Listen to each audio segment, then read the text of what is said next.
नमस्कार। स्वास्थ्य तथा जनसङ्ख्या मन्त्रालयको कोभिड-19 सम्बन्धी नियमित प्रेस ब्रिफिङमा स्वागत छ। म डाक्टर जागेश्वर गौतम।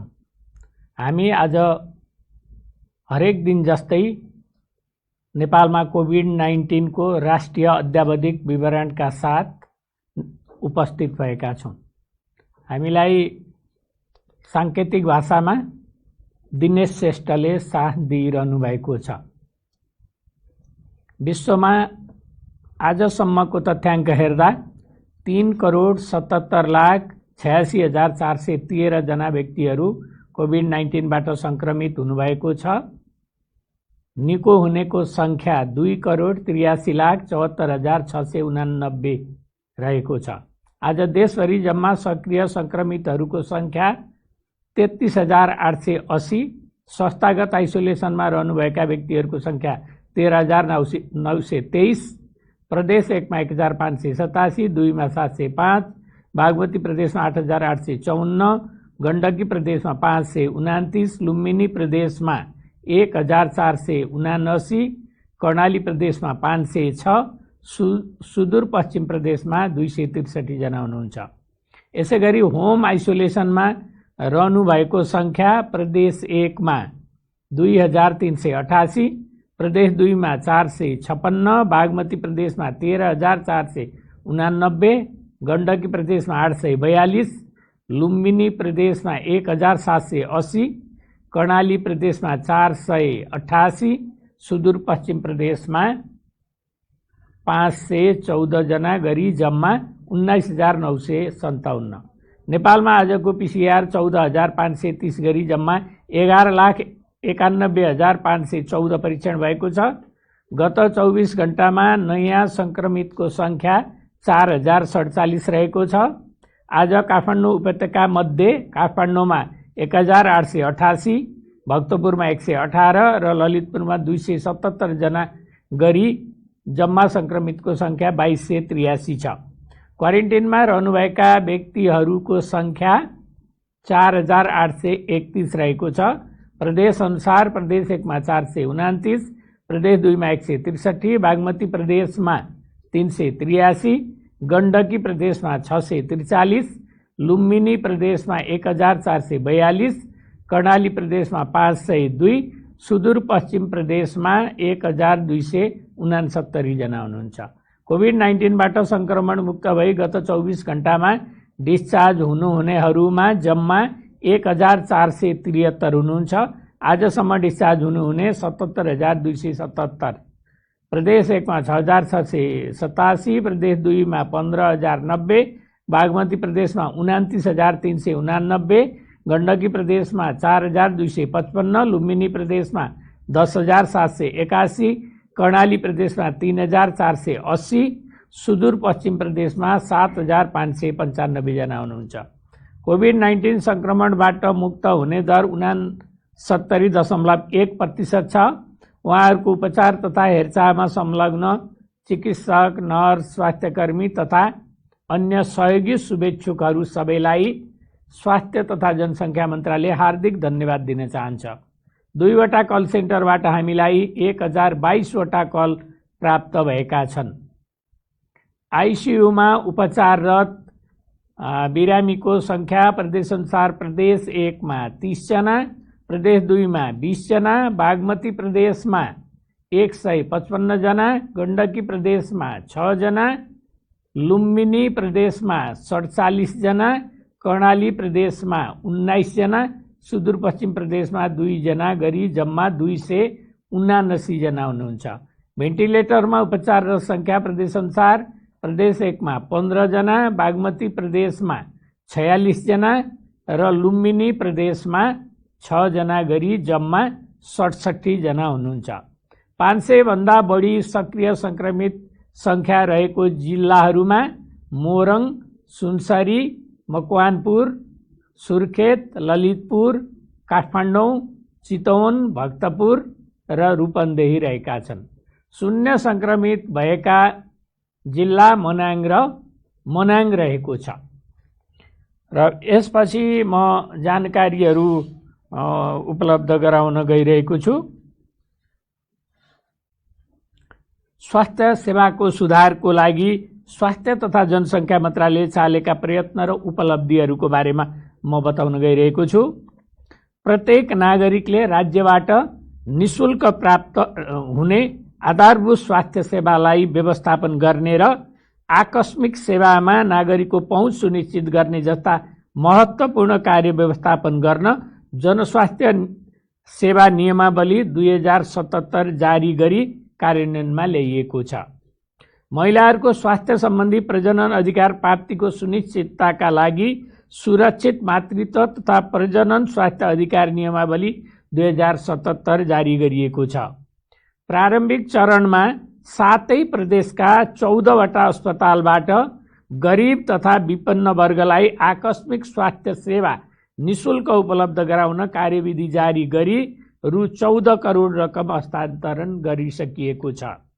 आकस्मिक सेवालाई थप व्यवस्थित बनाई अकालमा हुने मृत्यु कम गर्न पूर्व अस्पताल सेवा सहितको एकीकृत एम्बुलेन्स सेवा सञ्चालन प्रारम्भ भइसकेको छ।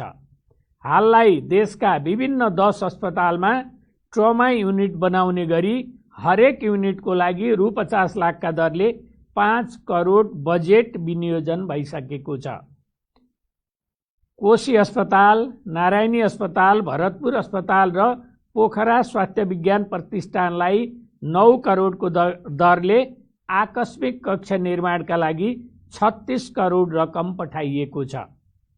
स्वास्थ्य सेवाको गुणस्तर वृद्धि गर्न सबै अस्पतालहरूमा न्यूनतम सेवा मापदण्ड मिनिमम सर्भिस स्ट्यान्डर्ड कार्यान्वयन गर्नको लागि सबै प्रदेशमा अभिमुखीकरण तालिम सम्पन्न हुनुका साथै अधिकांश सङ्घीय अस्पतालहरूमा मापदण्ड अनुसार सेवाहरू सञ्चालन भए नभएको अनुगमन गरी पृष्ठपोषण दिने प्रणाली विकास गरिएको छ। यसले स्वास्थ्य सेवाको गुणस्तर वृद्धि गर्न मद्दत गर्नेछ। स्वास्थ्यमा सर्वव्यापी पहुँच सुनिश्चित गर्ने उद्देश्यले स्वास्थ्य प्रणालीलाई व्यापक सुधार गर्न नेपाल सरकारले आर्थिक वर्ष 2077-78 को नीति तथा कार्यक्रममा समावेश भएका देहाय बमोजिम स्वास्थ्य क्षेत्रको पुनर्संरचना गर्ने कार्यहरू भइरहेको छ। रोगहरूको अध्ययन, अनुसन्धान, निगरानी, रोकथाम, नियन्त्रण, निवारण, उन्मूलन तथा नियमन कार्यक्रमहरू प्रभावकारी रूपमा कार्यान्वयन गर्न रोग नियन्त्रण केन्द्र Nepal, centre for disease control CDC Nepal स्थापनाका लागि मन्त्री परिषदबाट सैद्धान्तिक सहमति प्राप्त भई विधेयकको मस्यौदा तयार गर्न सुरु गरिएको छ। स्वास्थ्य संस्था र स्वास्थ्य सेवाहरूको गुणस्तरमा सुधार गर्ने उद्देश्यले स्वास्थ्य संस्थाहरूको वर्गीकरण, प्रमाणीकरण तथा प्रत्यायन क्लासिफिकेसन, सर्टिफिकेसन एन्ड एक्रिडिटेसन गर्न नेपाल स्वास्थ्य प्रत्यायन प्राधिकरण स्थापनाका लागि तर्जुमा गरिएको अवधारणा पत्र कानुन मन्त्रालयबाट सहमति लिई सैद्धान्तिक सहमतिका लागि मन्त्री परिषदमा पेश गरिएको छ। औषधि, औजार र उपकरण, प्रविधिजन्य स्वास्थ्य सामग्री, प्रयोगशाला सामग्री, खाद्य पदार्थ, खाद्य पूरक पदार्थ, सौन्दर्य प्रसाधन सामग्रीहरूको प्रभावकारी नियमन गर्न कानुनद्वारा निर्देशित खाद्य तथा औषधि प्रशासन food and drug administration FDA स्थापनार्थ अवधारणा पत्र तर्जुमा गरिएको छ। यसको कार्यक्षेत्र सम्बन्धमा कृषि तथा पशु मन्त्रालयसँग थप छलफल भइरहेको छ।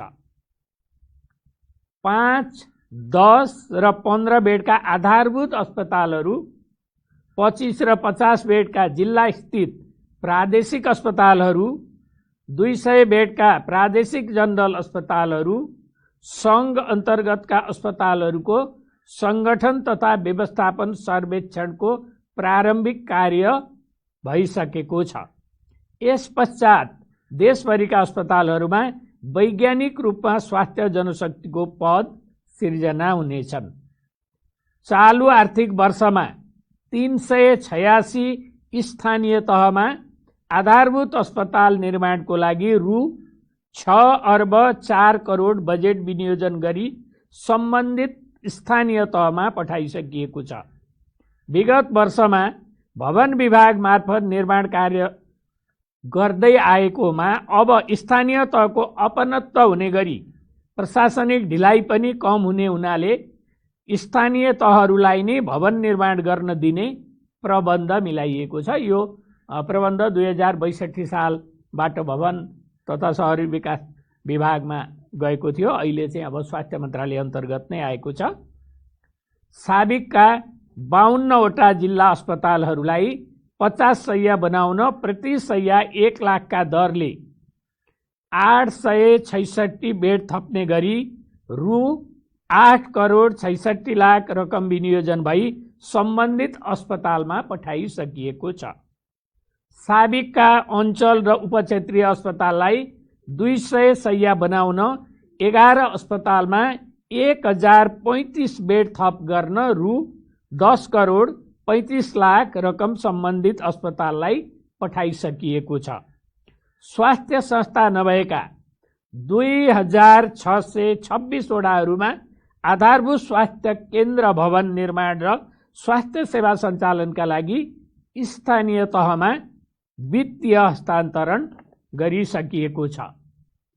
सङ्घ अन्तर्गतका कोशी, नारायणी, भरतपुर, भेरी, डडेलधुरा अस्पतालहरू र पोखरा र कर्णाली स्वास्थ्य विज्ञान प्रतिष्ठानहरूलाई 7 करोडका दरले 49 करोड रकम निकासा गरी सबै अस्पतालहरूमा 500 शैय्या पुर्याउने कार्य भइरहेको छ।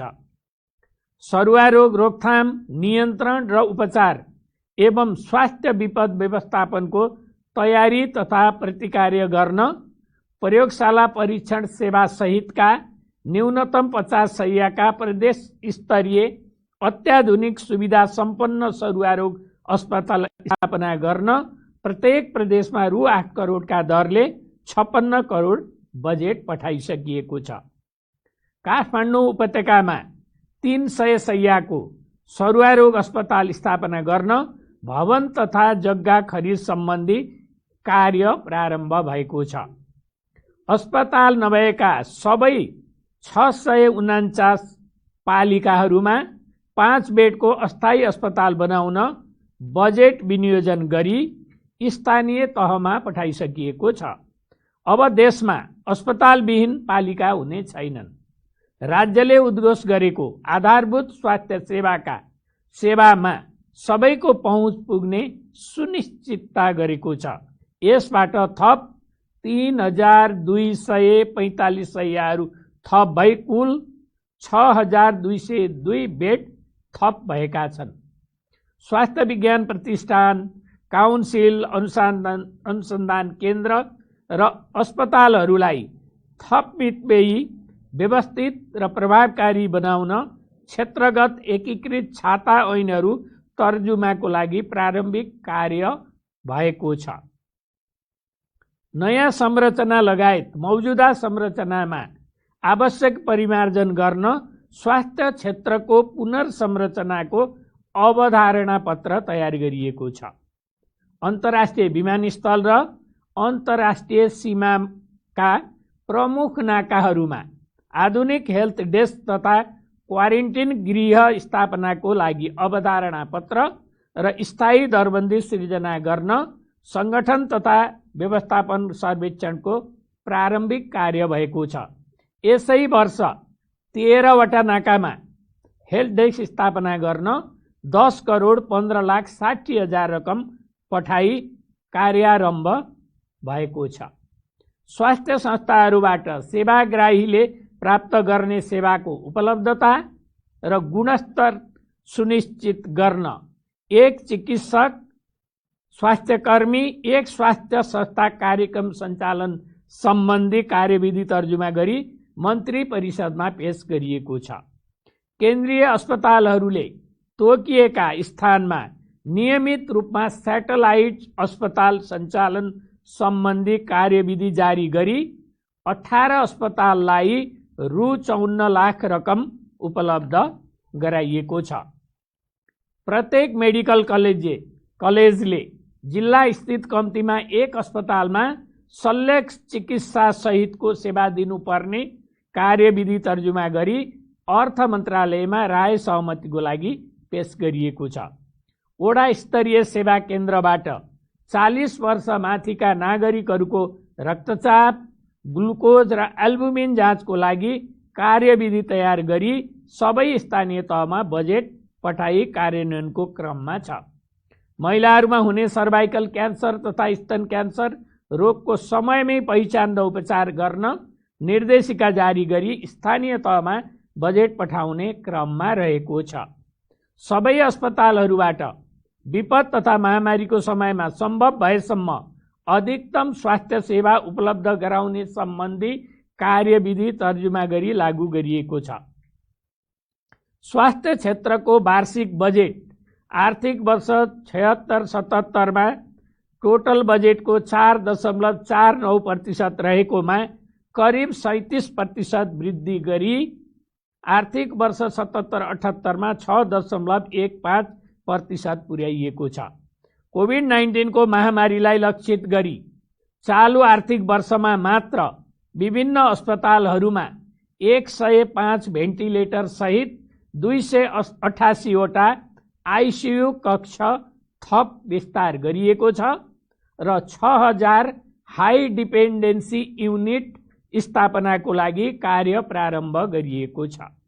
हालसम्म देशभर कोभिड परीक्षणका लागि सरकारी स्तरमा पहिला एउटा पनि ल्याब उपलब्ध नभएकोमा हाल 40 वटा सरकारी र निजी स्तरमा 18 गरी दैनिक 26,000 नमुना परीक्षण गर्ने क्षमताका कुल 58 वटा प्रयोगशालाहरू विस्तार गरिएका छन्। यी त भए स्वास्थ्य तथा जनसङ्ख्या मन्त्रालयबाट भएका कामहरू। 2077 साल असोज 25 गते बिहान 9 बजे माननीय स्वास्थ्य तथा जनसङ्ख्या मन्त्रीज्यूको अनुपस्थितिमा आइसिएस इन्सिडेन्ट कमान्ड सिस्टमका संयोजक श्रीमान सचिवज्यूको अध्यक्षतामा बसेको आइसिएस पदाधिकारी सहित बसेको बैठकबाट तपसिल बमोजिमका निर्णयहरू भएका छन्। मनमोहन शिक्षण अस्पताल दहचोक, राष्ट्रिय आयुर्वेद अनुसन्धान तथा तालिम केन्द्र कीर्तिपुरमा सञ्चालित आइसोलेसन सेन्टरलाई लक्षण सहितका संक्रमितहरू राख्ने गरी स्तरोन्नति गर्दै व्यवस्थापन गर्ने। यी ठाउँहरूमा अब कोभिड-19 अस्पतालको रूपमा सञ्चालन गर्ने निर्णय भएको छ।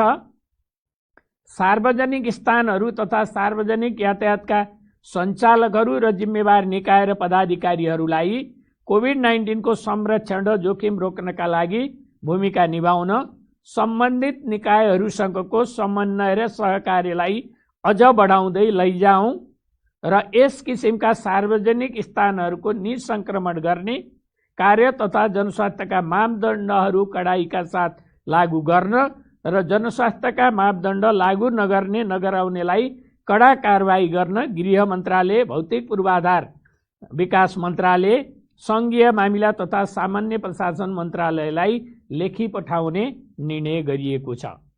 विगत वर्षहरू जस्तै गरी चाडपर्व मनाउने तथा व्यापार व्यवसाय गर्ने खालको सामान्य वर्ष यो वर्ष नभएकोले यसपालि जो जहाँ जस्तो अवस्थामा छौँ त्यही त्यस्तै अवस्थामा चाडपर्व मनाउने बहानामा किनमेल, व्यापार व्यवसाय तथा यात्राका लागि भिड गरेर संक्रमण फैलाउने कामहरू नगरौँ र नगराउँ। यस्ता खालका वातावरणहरूलाई निरुत्साहित गर्न सम्बन्धित सबै निकायहरूलाई अनुरोध गर्ने, आफू र आफ्ना प्रियजनहरूलाई संक्रमणबाट जोगाउन सर्वसाधारणका लागि विभिन्न माध्यमबाट यथेष्ट सन्देश पुर्याउने निर्णय गरिएको छ। ज्येष्ठ नागरिक तथा दीर्घ रोगीहरूसँग अन्य व्यक्तिहरूको प्रत्यक्ष भेटघाट नहुने गरी हरेक स्थानीय तहहरूले जनसमुदाय स्तरको सहभागिता सम्बन्धी कार्य योजना बनाएर लागू गर्न ओडा कार्यालयहरूको संयोजकत्वमा ओडा स्तरमा रहेका गुठी, क्लब आदि जस्ता सबै किसिमका निकायहरूलाई परिचालन गरी समुदाय मानिस प्रत्यक्ष बीच प्रत्यक्ष भेटघाट नहुने खालका प्रविधि मैत्री समुदाय परिचालन तत्कालै सुरु गर्न निर्देशन दिने र ती समुदाय परिचालन कार्यहरूले होम आइसोलेसनमा भएका संक्रमित व्यक्तिहरू तथा तिनको नजिकको सम्पर्कमा आएका तथा आउन सक्ने खालका व्यक्तिहरूलाई समेत सघन निगरानी गर्ने खालको कामहरू गर्ने गराउने निर्णय गरिएको छ। कहीँ कतै यात्रा गर्ने योजनामा छौँ भने आफू र सँगै रहने वा जाने परिवारका सदस्यहरू समेतले जानु पूर्व 7 दिन पूर्णतया एकान्तवास क्वारेन्टिन बस्ने। यसरी बस्दा यात्रा गर्ने व्यक्तिहरूमा कोभिड-19 सँग मिल्ने कुनै पनि लक्षण वा चिन्ह छैनन् भने मात्रै यात्रा गर्ने, अन्यथा यात्रा स्थगित गर्ने वा सार्ने र स्वास्थ्यकर्मीको निगरानीमा रहने। यसरी 7 दिनमा कुनै लक्षण वा चिन्ह नदेखिए र यात्रा गर्न उपयुक्त भई यात्रा गरेर गन्तव्यमा पुगिसकेपछि पनि अनिवार्य रूपमा 7 दिन एकान्तवास वा क्वारेन्टिन बस्ने व्यवस्था गर्न गराउन सार्वजनिक सूचना जारी गर्ने र सम्बन्धित निकायहरूमा अनुरोध गर्ने निर्णय भएको छ। आकस्मिक बाहेकका नियमित अपरेसनहरू हाललाई नगर्न र संक्रमणको अवस्था नियन्त्रण हुँदै गएपछि मात्रै गर्न उपत्यकाका सबै अस्पतालहरूलाई निर्देशन दिइएको छ र यसले कोभिड-19 संक्रमण भएका बिरामीहरूलाई बेडको उपलब्धता, आइसियु र भेन्टिलेटर केही उपलब्ध हुन सक्ने गरी व्यवस्थापन हुन सक्ने समेत स्वास्थ्य तथा जनसङ्ख्या मन्त्रालयको विश्वास छ। उपत्यकाभित्रका सबै किसिमका सरकारी अस्पतालहरूलाई कोभिड अस्पतालका रूपमा व्यवस्था गरी हाललाई स्वास्थ्य सेवा विभागसँग रहेका आइसियु, भेन्टिलेटर, अक्सिजन आदि सघन उपचारका लागि आवश्यक सरसामग्रीहरू उपत्यकाका अस्पतालहरूमा केन्द्रित भएर व्यवस्थापन गर्ने। संक्रामक रोग ऐन अनुसार कारबाही नै गर्ने गरी मानिसहरूको आवत जावत घटाउन, कार्यालयहरूको समय र दिन घटाउने, व्यापार व्यवसाय खोल्ने तथा सञ्चालन सम्बन्धी समय र मोडालिटीहरू परिवर्तन गर्ने र उपत्यकाभित्र बाहिर आउने जाने सबै कार्यालय तथा निकायहरूले सेमिनार, बैठक, गोष्ठीहरू बन्द गर्ने, लक्षण तथा चिन्ह देखिएका व्यक्तिहरूलाई बिदा दिने, काममा आउन नदिने व्यवस्था गराउन सबै सरकारवालाहरूलाई लेखी पठाउने निर्णय भएको छ। राष्ट्रिय जनस्वास्थ्य प्रयोगशाला स्वास्थ्य सेवा विभागबाट तयार गरिएको तथा गुणस्तर मापन तथा नियमन महाशाखा मार्फत पेश भएको भ्यालिडेसन प्रोटोकल फर कोभिड-19 डायग्नोस्टिक किट सम्बन्धी प्रोटोकल स्वीकृत गरिएको छ। नेपाल सरकार मन्त्री परिषदले स्वीकृत गरेको कोरोना भाइरस कोभिड-19 को संक्रमणको उपचार बापत अस्पतालहरूलाई अनुदान उपलब्ध गराउने सम्बन्धी आदेश 2077 अनुसार कार्तिक 1 गतेबाट कार्यान्वयन गर्ने। यो मन्त्री परिषदले गरेको निर्णय कार्यान्वयन गर्ने 1 गतेबाट भनिएको छ। कुनै पनि अस्पतालले होटलसँग मिलेर आइसोलेसन केन्द्र सञ्चालन गर्न चाहेमा सञ्चालन गर्दा मन्त्रालयको स्वीकृति लिई सञ्चालन गर्न पाउने गरी स्वीकृति दिने र सार्वजनिक पनि गर्ने। त्यस किसिमका होटलहरूमा संक्रमित बाहेकका अन्य सर्वसाधारण भने राख्न पाइने छैन। उपरोक्त बमोजिमको कार्य स्वास्थ्य सेवा विभागले व्यवस्थापन गर्ने। यी निर्णयहरू पनि भएका छन्। आजको यो कोभिड-19 सम्बन्धी राष्ट्रिय अद्यावधिक विवरण अलि लामो हुन गएको छ। विभिन्न सूचना र जानकारी दिनुपर्ने भएकोले र यो सूचनाहरू दिँदै आजको यो कार्यक्रमबाट हामीहरू सबै बिदा चाहन्छौँ। धन्यवाद, नमस्कार।